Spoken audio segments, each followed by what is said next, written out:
जनपद की खबरों में सबसे पहले डालते नजर आज के मुख्य समाचारों पर। नगर परिषद बोर्ड की विशेष बैठक, मेडिकल कॉलेज के लिए अतिरिक्त भूमि आवंटन और जोनल डेवलपमेंट प्लान तैयार करने की प्रशासनिक स्वीकृति के एजेंडे हुए पास। किसानों ने मंडी समिति कार्यालय का किया घेराव, सस्ते दामों पर अनाज महुआ एमएसपी पर बेचने का आरोप। डीएनए सैंपल की जांच न करवाने से नाराज, अधेड़ चढ़ा पानी की टंकी पर, आश्वासन पर करीब 3.5 घंटे बाद उतरा। कोचिंग संस्थान में लाइब्रेरी खोलने की अनुमति दे सरकार, कोचिंग व लाइब्रेरी एसोसिएशन सदस्यों ने मुख्यमंत्री को नाम सौंपा, कलेक्टर को ज्ञापन। अब खबरें विस्तार से। टाउन स्थित नगर परिषद कार्यालय के सभागार में गुरुवार को नगर परिषद बोर्ड की विशेष बैठक सभापति गणेश राज बंसल की अध्यक्षता में हुई। परिषद की ओर से तैयार करवाए गए एयर कंडीशन सभागार में हुई पहली बैठक में मेडिकल कॉलेज के लिए 10 एकड़ अतिरिक्त भूमि आवंटन और हनुमानगढ़ का जोनल डेवलपमेंट प्लान तैयार करवाने की प्रशासनिक स्वीकृति पर चर्चा हुई। बैठक के बाद दोनों ही एजेंडे सर्वसम्मति से पास हो गए।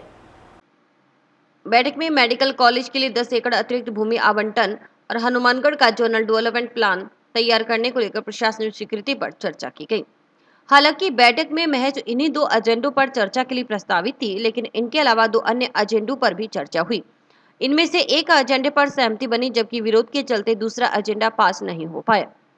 सुबह करीब 11:15 बजे शुरू हुई बैठक में मेडिकल कॉलेज के लिए अतिरिक्त भूमि आवंटन का एजेंडा बोर्ड के समक्ष रखते हुए सभापति बंसल ने बताया कि जंक्शन व संग्रिया श्री गंगानगर बाईपास रोड पर आवंटित 40 बीघा भूमि के अलावा मेडिकल कॉलेज के लिए भविष्य में एमबीबीएस और पीजी सीटों की बढ़ोतरी के मद्देनजर 10 एकड़ अतिरिक्त भूमि की डिमांड की गई है। इसके लिए मेडिकल कॉलेज के लिए चक नंबर 2 NWUN में मास्टर प्लान पर आरोप 2035 में थोक व्यापार भंडारण गोदाम भू उपयोग के लिए आरक्षित भूमि जो कि वांछित भू उपयोग संस्थागत की श्रेणी से भिन्न है। इस भूमि में 132 केवी हाई टेंशन लाइन गुजर रही है। यह भूमि कॉलेज की डिमांड के अनुरूप अतिरिक्त भूमि के तौर पर आवंटित करना प्रस्तावित है। इसके अलावा दूसरे एजेंडे पर चर्चा करते हुए सभापति ने बताया कि शहर का अब एक मास्टर प्लान नहीं होगा, बल्कि शहर को 7 जोन में बांटकर कार्य योजनाएं तैयार होंगी। इसके लिए नगरीय निकाय विभाग के निर्देश पर परिषद की ओर से जोनल डेवलपमेंट प्लान बनाया जाएगा। प्लान का ड्राफ्ट निजी कंसल्टेंट एजेंसी से तैयार करवाया जाएगा। कंसल्टेंट की ओर से डिजिटल नक्शे तैयार किए जाएंगे। निर्धारित जोन में प्लान के मुताबिक शहर की जरूरतें और विकास की कार्य योजना तैयार हो सकेगी। जोनल प्लान के अनुसार ही परिषद सहित अन्य निर्माण एजेंसी कार्य कराएंगे। वहीं आम आदमी को भी निर्माण कार्य आदि की अनुमति प्लान के मापदंडों के ध्यान में रखते हुए दी जाएगी। नए जोनल प्लान में पार्क, बहुमंजिला इमारत, पार्किंग प्लेस, सड़कों और रास्तों का निर्धारण आदि किया जाएगा। भविष्य की कार्य योजना इसी के हिसाब से तय होगी। ये अगले 20 साल के लिए होगा। बैठक में इन दोनों एजेंडों को सर्वसम्मति से पास किया गया। करीब 1.5 घंटे चली बैठक में सभापति के अलावा उप सभापति अनिल खिच्चड़, आयुक्त पूजा शर्मा, अधिशासी अभियंता सुभाष बंसल, पार्षद व निर्माण समिति अध्यक्ष सुमित रणवा सहित अन्य पार्षद और नगर परिषद अधिकारी मौजूद रहे। बैठक में सभापति गणेश बंसल की ओर से 2 एजेंडों के अलावा तीसरा एजेंडा रखा गया कि पुलिस अधीक्षक की ओर से पुलिस लाइन के पीछे अश्वशाला के लिए निःशुल्क जमीन आवंटित करने के लिए नगर परिषद को पत्र लिखा गया है। इस एजेंडे का विपक्ष के साथ पक्ष ने भी विरोध किया। विरोध के चलते इस प्रस्ताव पर सहमति नहीं बन पाई। इसके अलावा बैठक में चौथा एजेंडा और रखा गया। चौथे एजेंडे पर चर्चा के बाद गांव नवा के पास आरएसी के लिए जगह आवंटित करने पर सभी ने सहमति जताई। विकास हो रहा है और बड़ा दुर्भाग्य है मानगढ़ शहर वासियों का हर साल करोड़ों रुपए का भुगतान नाली के लिए उठाया जा रहा है। गंदे पानी की इतनी समस्या है कि कोई भी ऐसी गली जिसकी नाली के अंदर गंदगी न भरी हो, उससे बीमारियां फैलती हैं और अपने शहर के लोगों के साथ खिलवाड़ कर रहे हैं। कभी आज तक किसी भी तरह देखा नहीं गया है। नाम मात्र की बरसात हुई है और अखबारों के अंदर आ रहा है कि ये है अपने करोड़ों रुपए खर्च कर रहे हैं। और आपका प्लान तो ये है कि भविष्य में आगे कभी कोई जरूरत ही नहीं पड़ेगी, इतना पैसा लगा देना है कि हर साल 100 करोड़ रुपए खर्चना है। वो पैसा आएगा कहाँ? वो बड़ा बेतरतीब है। मैं ये सोच रहा हूँ कि शहर के अंदर जो बिना प्लानिंग के जो काम हो रहे हैं और बिना ये स्पेसिफिकेशन के हो रहे हैं, स्पेसिफिकेशन का अर्थों में है तो आज अम्बेडकर कॉलोनी और लोहिया कॉलोनी का ये आदमी स्वरूप को सही करने में आज एक व्यक्ति आप उठ के कह रहे हैं शहर में विकास की स्थिति ये नहीं है। आप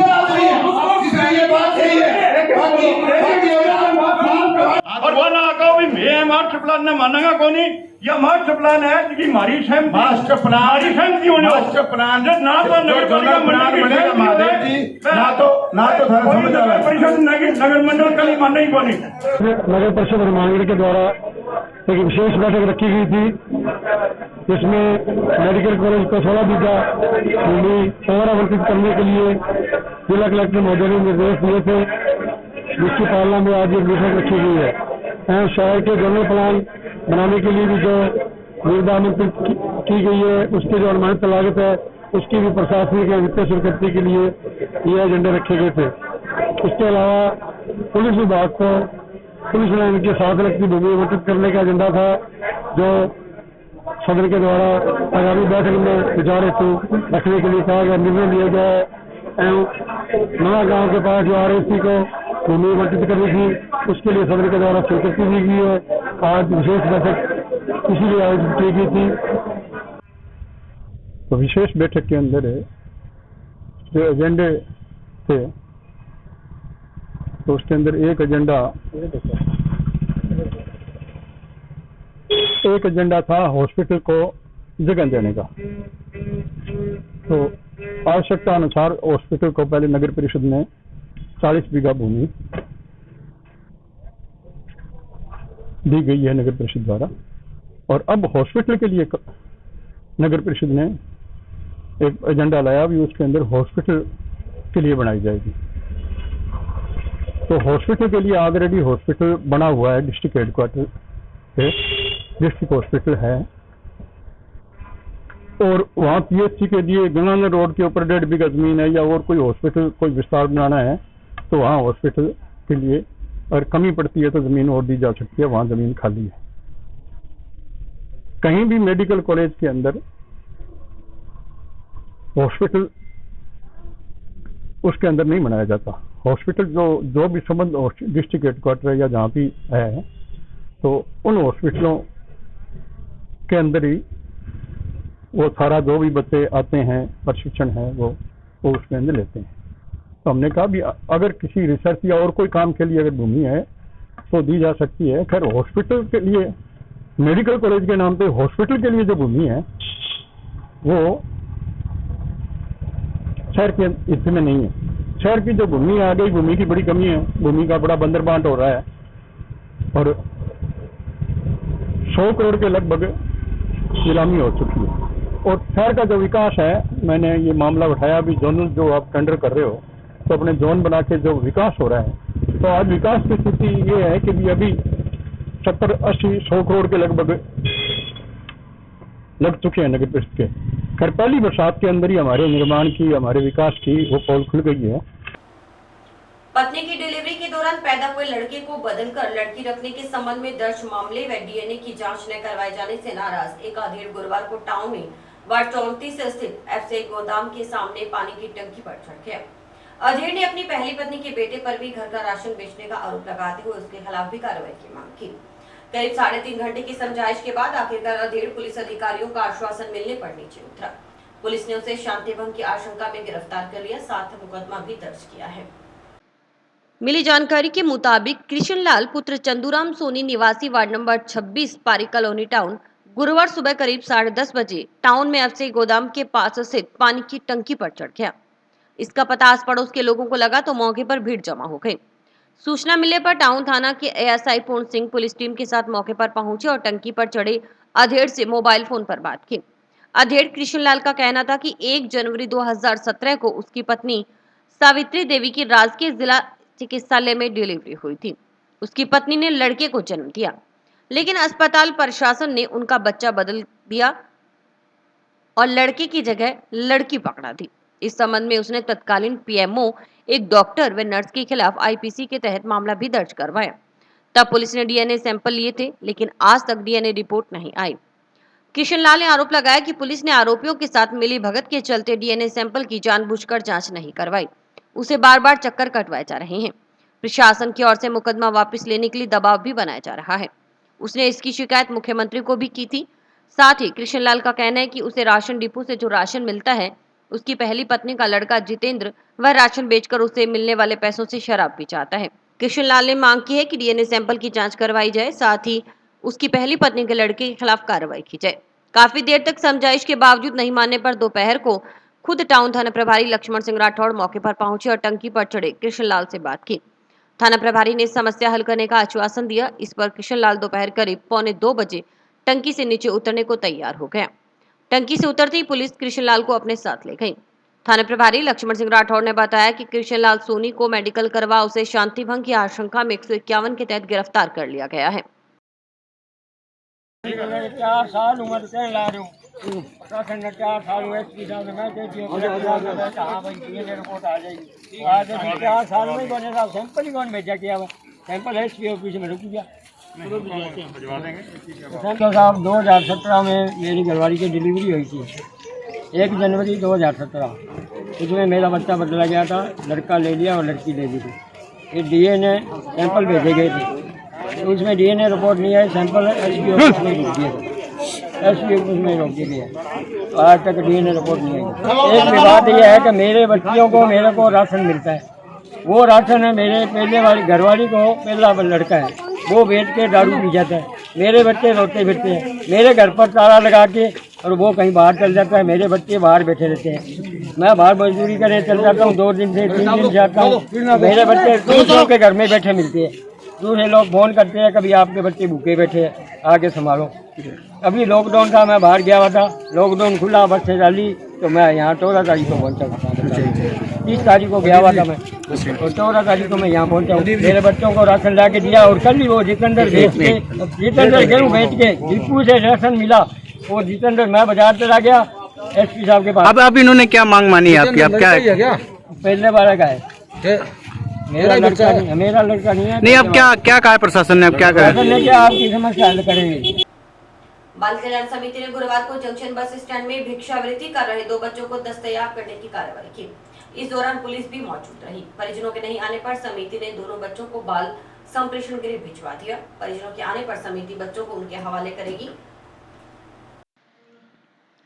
बाल कल्याण समिति अध्यक्ष जितेंद्र गोयल ने बताया कि जंक्शन बस स्टैंड में कुछ छोटे छोटे बच्चे घूम रहे हैं जो प्रोफेशनल तरीके से भिक्षावृत्ति करते हैं। सूचना पर बाल कल्याण समिति की टीम मौके पर पहुंची। बस स्टैंड से 2 बच्चों को दस्तयाब कर उन्हें बाल कल्याण समिति कार्यालय लाया गया। इन बच्चों से बात की गई तो इन्होंने बताया कि वे टाउन में किले के पास रहते हैं और रोजाना 15-15 रुपए किराया देकर टेम्पो पर सवार होकर जंक्शन आते हैं। इससे यह पता चलता है कि भिक्षावृत्ति करवाने में इन बच्चों के परिजनों का पूरा सहयोग है। उनके कहने पर ये बच्चे भिक्षावृत्ति कर रहे थे। उन्होंने कहा कि अगर सभी लोग मिलजुल कर काम करें तो मुख्यमंत्री अशोक गहलोत ने जो राज्य को बाल श्रम व भिक्षावृत्ति मुक्त करने का सपना देखा है वह पूरा किया जा सकता है। वहीं बाल कल्याण समिति सदस्य अनुराधा साहरण ने कहा कि समिति का प्रयास है कि जिले का कोई भी बच्चा शिक्षा से वंचित न रहे, कोई भी नाबालिग बाल श्रम या भिक्षावृत्ति न करे। उन्होंने बताया कि बच्चों के माता पिता नहीं आने पर दोनों को बाल संप्रेषण गृह भिजवा दिया गया है। समिति सदस्य एडवोकेट प्रेमचंद शर्मा ने बताया कि दस्तयाब किए गए दोनों बच्चे अपने परिजनों के बारे में पूरी सूचना नहीं दे पाए, वह सिर्फ टाउन में किले के पास रहने की बात कह रहे हैं। बच्चों को दस्तयाब कर बाल संप्रेषण गृह भिजवाने की सूचना टाउन पुलिस थाना प्रभारी को दे दी गई है। अब अगर परिजन बच्चों को लेने आते हैं और यह शपथ पत्र देगी कि वे भविष्य में बच्चों से कभी भिक्षावृत्ति नहीं करवाएंगे तो बच्चे उन्हें सुपुर्द कर दिए जाएंगे। अन्यथा भीख मंगवाने के संबंध में थाने में समिति की ओर से परिजनों के खिलाफ मामला दर्ज करवाने की कार्रवाई की जाएगी। आज जंक्शन बस स्टैंड से सूचना दी गई कि यहाँ पे छोटे छोटे बच्चे जो प्रोफेशनल तरीके से भिक्षावृत्ति का कार्य कर रहे हैं। हमारी बाल कल्याण समिति टीम वहाँ मौके पे पहुँची, उन बच्चों को हम बाल कल्याण समिति लेके आए हैं और उन बच्चों से बात हुई तो इन्होंने बताया कि ये टाउन किले के पास से जंक्शन एक 3 व्हीलर में आते हैं, उनको भी 15-15 रुपये लेके आते हैं। तो हम समझ रहे हैं कि इस भिक्षावृत्ति में 100% इनके घरवालों का शौक रहता है और घरवाले इनसे भिक्षावृत्ति करवाते हैं। तो हमारी बाल कल्याण समिति ऐसे जागरूक नागरिक होंगे और जन चेतना से हम इस भिक्षावृत्ति और बाल श्रम को हनुमानगढ़ जिले को मुक्त कर सकते हैं। आज अभी 2 बच्चे जो है वो भीख मांगते हुए पकड़े गए हैं और उन बच्चों को आज हम यहाँ लेकर आए हैं। अगर थोड़ी देर में अगर उनके माता पिता आ जाते हैं तो ठीक है, अदरवाइज उनको संप्रेषण गृह में भेज देंगे। और इस क्षेत्र के अंदर हमारा यही सपना रहेगा कि हर बच्चा शिक्षा ग्रहण करे और हर बच्चा जो है भिक्षावृत्ति वगैरह इन सब चीज़ों से दूर रहे और समाज की मुख्य धारा से जुड़े। जल संसाधन भाखड़ा सिद्धमुख रेगुलेशन खंड की ओर से गुरुवार को भाखड़ा प्रणाली की नहरों का साप्ताहिक रेगुलेशन जारी किया गया। यह वरीयता क्रम 18 जून से 26 जून तक प्रभावी रहेगा। प्रत्येक नहर 8 दिन पूरी चलाने के बाद बंद कर दी जाएगी। कोचिंग संस्थान और लाइब्रेरी खोलने की अनुमति प्रदान करने की मांग को लेकर कोचिंग एसोसिएशन व लाइब्रेरी एसोसिएशन सदस्यों ने गुरुवार को कलेक्टर नथमल डिडेल को मुख्यमंत्री के नाम ज्ञापन सौंपा। जिलाध्यक्ष राज तिवाड़ी के नेतृत्व में सौंपे गए ज्ञापन में बताया कि कोविड-19 महामारी पूर्णतः खत्म नहीं हुई है, लेकिन राज्य सरकार व प्रशासन के सक्रिय प्रयासों से नियंत्रण पाया गया है। इसे देखते हुए सरकार धीरे धीरे सभी गतिविधियां पूर्व की भांति सुचारू कर रही है।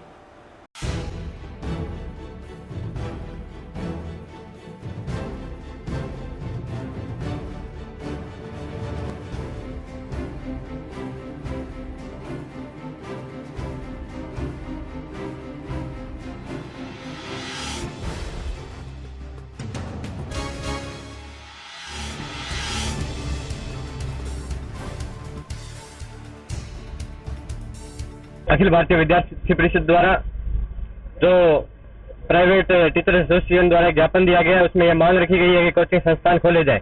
उसको विद्यार्थी परिषद ने आज अपना समर्थन दिया है। क्योंकि विद्यार्थी परिषद का जो उद्देश्य है, जो ध्येय है कि व्यक्ति निर्माण से राष्ट्र निर्माण, व्यक्ति निर्माण का कार्य सबसे पहले माँ करती है, उसके बाद में गुरु का काम आता है। लेकिन किसी व्यक्ति ने कह दिया, क्या बोला कि राजा बोला रात है, मंत्री बोला रात है, संतरी बोला रात है, ये तो सुबह सुबह की बात है। किसी तथाकथित विद्वान ने कह दिया कि सबसे पहले जब कोरोना आता है तो महाविद्यालय कोचिंग सेंटर बंद होने चाहिए। उसको पालना करते हुए सबसे पहले कोचिंग संस्थान ही बंद किए जाते हैं और सबसे अंत में वही खोले जाते हैं। देश की नींव जो युवा है, उनको क्या ये सरकारें ऐसा मानती है? क्या सरकारें ये मानती है कि उनका दिमाग नहीं है? अगर यही बात है तो आपका देश का भविष्य खतरे में है, क्योंकि आप युवाओं ये मानो ये कोरोना का विचार स्वयं नहीं कर सकते। अगर ऐसी बात आप नहीं सोचते हैं तो जल्द से जल्द कोचिंग संस्थान और महाविद्यालय खोले जाएं, वरना आज तो हम ज्ञापन रूपी बांसुरी बजा रहे हैं, वरना कोचिंग संस्थान और महाविद्यालय नहीं खोले गए तो भविष्य में महाभारत के लिए भी हम तैयार हैं और जिसकी समस्त जिम्मेवारी राज्य सरकार की होगी। कोरोना की परिस्थितियां नियंत्रण के अंदर है और राज्य सरकार ने समस्त गतिविधियां सुचारू रूप से संचालित कर रखी है, जबकि कोचिंग संस्थान अभी भी बंद पड़े हैं। तो हमारी राज्य सरकार से अनुरोध है कि तुरंत प्रभाव से कोचिंग संस्थान खोलने का कष्ट करें, वरना बहुत बड़ा आंदोलन किया जाएगा और इसकी जिम्मेदार राज्य सरकार होगी। क्योंकि वर्तमान की परिस्थितियों को देखते हुए जैसे कि समस्त गतिविधियां संचालित है, उसी तरह से कोचिंग संस्थान को भी चालू किया जाए। हम कोविड के जो नियम है उनकी अनुपालना करने के लिए तैयार हैं और सरकार से अनुरोध करते हैं कि तुरंत प्रभाव से कोचिंग संस्थान संचालित किए जाए। जय। हम सभी आज जिला कलेक्टर के सामने अपने मांग लेके आए हैं कि जल्द से जल्द हमारे कोचिंग सेंटर खोले जाएं, क्योंकि पिछले 1 साल से कोचिंग सेंटरों के साथ व्यापारियों की ओर से मंडी समिति के साथ सांठगांठ कर अन्य राज्यों से सस्ते में अनाज मंगवाकर उसे समर्थन मूल्य पर एफसीआई को बेचने का आरोप लगाते हुए अखिल भारतीय किसान सभा के बैनर तले किसानों ने गुरुवार को जंक्शन धान मंडी स्थित कृषि उपज मंडी समिति कार्यालय का घेराव किया। किसानों ने कार्यालय के गेट के पास बैठकर जमकर नारेबाजी की और अधिकारियों पर क्षेत्र के किसानों का गेहूं नहीं खरीदने का आरोप लगाया। इस मौके पर सरपंच बलदेव सिंह ने कहा कि इलाके का किसान पिछले 20-20 दिनों से अनाज मंडी में अपनी फसल लेकर बैठा है, लेकिन गेहूं की समर्थन मूल्य पर खरीद नहीं की जा रही। बारदाने की कमी बता गेहूं की फसल नहीं खरीदी जा रही, इससे किसानों में भारी रोष है। किसान नेता गुरप्रिंदर सिंह मान ने कहा कि 3-4 दिन पहले ही इस मामले को लेकर उन्हें मंडी समिति सचिव को ज्ञापन भी सौंपा था। वहीं बाहरी राज्यों का गेहूं व्यापारियों की ओर से मंगवाकर समर्थन मूल्य पर एफसीआई को बेचा जा रहा है। दाना मंडी च किसान की कणक तुलती नहीं, बाहरों आके तुली जाती है। असी रात ट्रालियां रोकियां सीगियां, प्रशासन का भी अगे तो चौकसी रखांगे, गां तो नहीं करांगे।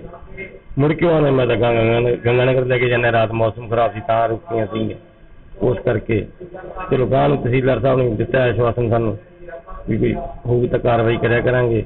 बाहर की कणक पहला जी प्राथमिकता लोकल किसान की होया करूगी, उस बाद बाहर के किसान की कणक को कोई होगा वो ले जाऊगा। अभी जो आप लोग यहाँ किसान हो, क्या माल छूट रहा है आपका? हम पिछले 10 दिन समस्या रही है जी, पिछले 12 दिन, क्योंकि बारदाना है नहीं सीगा तो किसान परेशान रहे बहुत। रात की 4 ट्रालियां रोक रखी थी। वो डिमांड हमारी यही थी कि पहले किसान की कणक बिकनी चाहिए। जो लोकल किसान है, हनुमानगढ़ अनाज मंडी का आड़तिया है, उसका गेहूं नहीं बिक रहा था, उसको बारदाना नहीं मिल रहा था।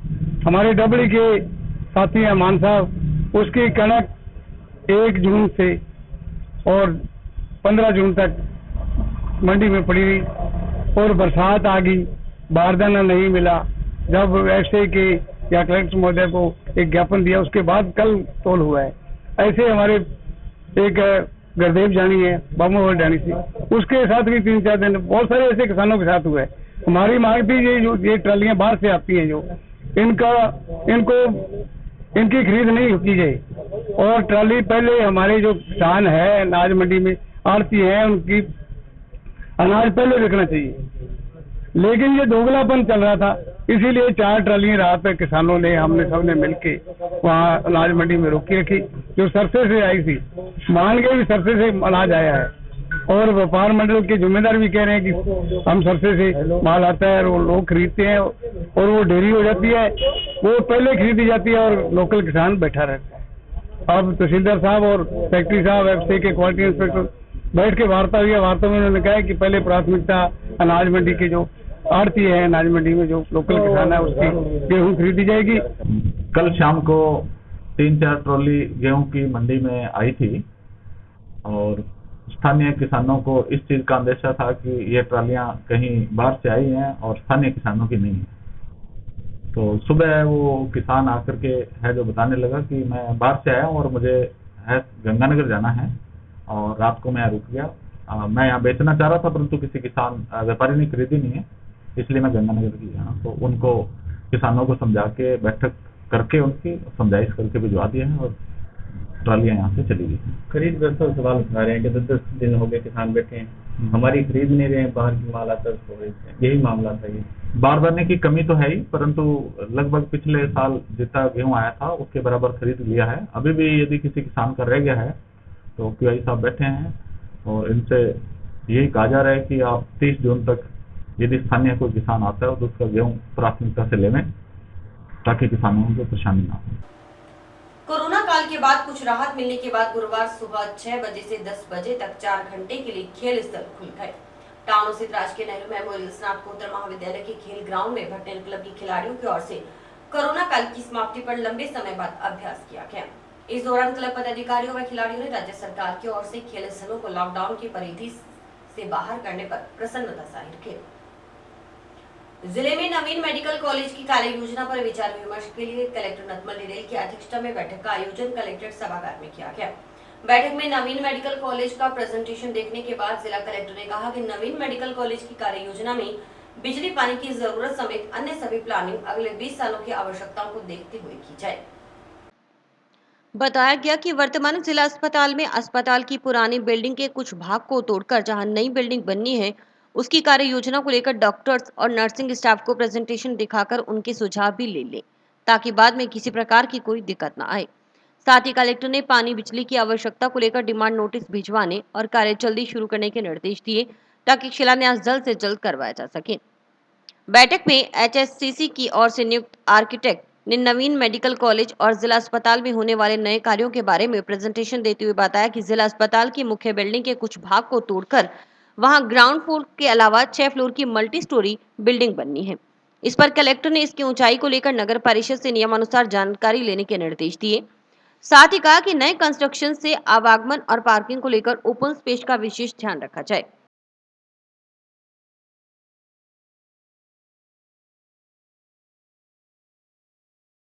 में से सभी टीम के मेंबर को बुलाया गया था।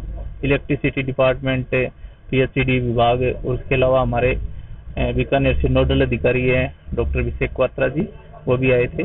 तो डिस्कशन हुआ था आज मेनली हॉस्पिटल का कैसे बनाएंगे।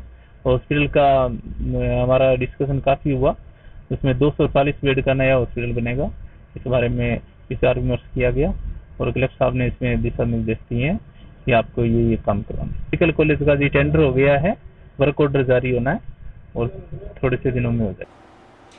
कलेक्टर हनुमानगढ़ नतमल डिडेल की अध्यक्षता में जिला स्तरीय बंधक श्रम सतर्कता समिति व बाल श्रम टास्क फोर्स की समीक्षा बैठक भी सभागार में हुई। बैठक में कलेक्टर ने निर्देशित किया कि 1 माह में जिले के सभी ईंट भट्टा संचालक बाहरी राज्यों से आए हुए श्रमिकों का श्रम विभाग में प्रवासी श्रमिक अधिनियम के तहत पंजीकरण करवाएं। पुलिस अधीक्षक प्रीति जैन ने औद्योगिक संस्थान प्रतिनिधियों से अपील की कि वे भट्टों पर बच्चों और उनके माता पिता को नशे से दूर रहने बाबत जागरूक करें। बैठक में बाल श्रम व बंधक श्रम की रोकथाम हेतु कार्य योजना पर चर्चा हुई। जिला श्रम कल्याण अधिकारी अमरचंद लहरी ने बताया कि 1 जुलाई से समस्त ईंट भट्टा संस्थानों का निरीक्षण किया जाएगा और प्रवासी श्रमिक के संबंध में पंजीकरण नहीं करवाने वालों पर कानूनी कार्रवाई की जाएगी।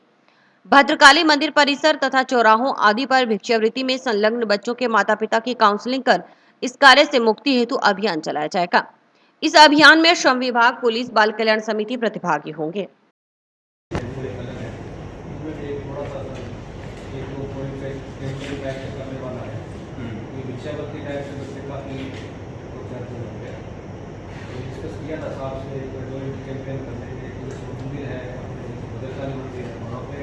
पिता तो वहाँ क्या करते हैं, गिलास लेकर बैठ जाएंगे, कोई चढ़ाएगा उनसे ले लेंगे और वहाँ रोड वगैरह बनता रहता है तो वहाँ से ले लेंगे।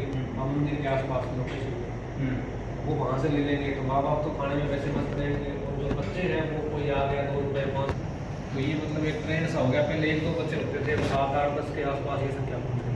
बाल श्रम रोकथाम के लिए आज एक बैठक का आयोजन किया गया था कलेक्टर सभागार में, जिसमें कलेक्टर महोदय, एसपी महोदय और सभी जिले के अधिकारी, श्रम अधिकारी और सभी बाल अधिकारी तो विभाग से आए हुए थे।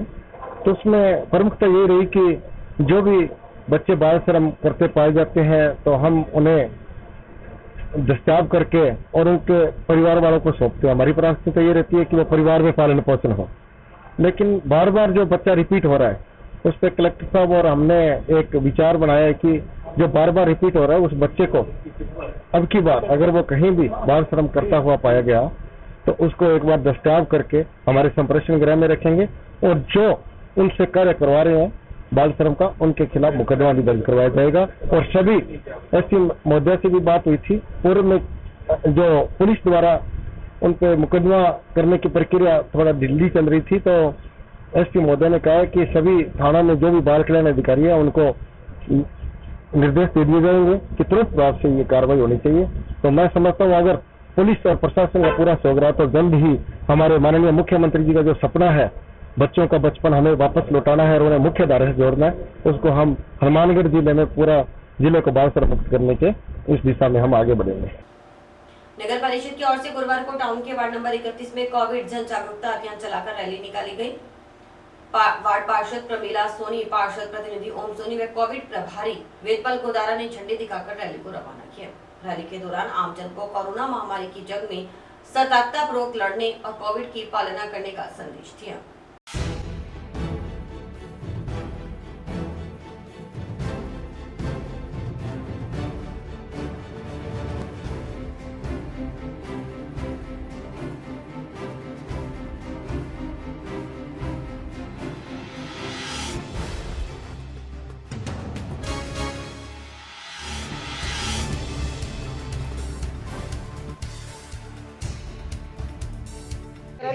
रैली निकाली है, जागरूकता जगाई है। अभी मास्क लगा के रखें, 6 फुट की दूरी रखें, आप समय समय पर हाथ धोएं क्योंकि कोरोना अभी तक भी जारी है। मैं कर्मचारी नगर पालिका के कर्मचारी अय्यन साहब जो मेरे कर्मचारी हैं, सफाई कर्मचारी, उनका सबका धन्यवाद। और इसी के साथ समाचार समाप्त हुए। रोजाना देखते रहिए समाचार। नमस्कार।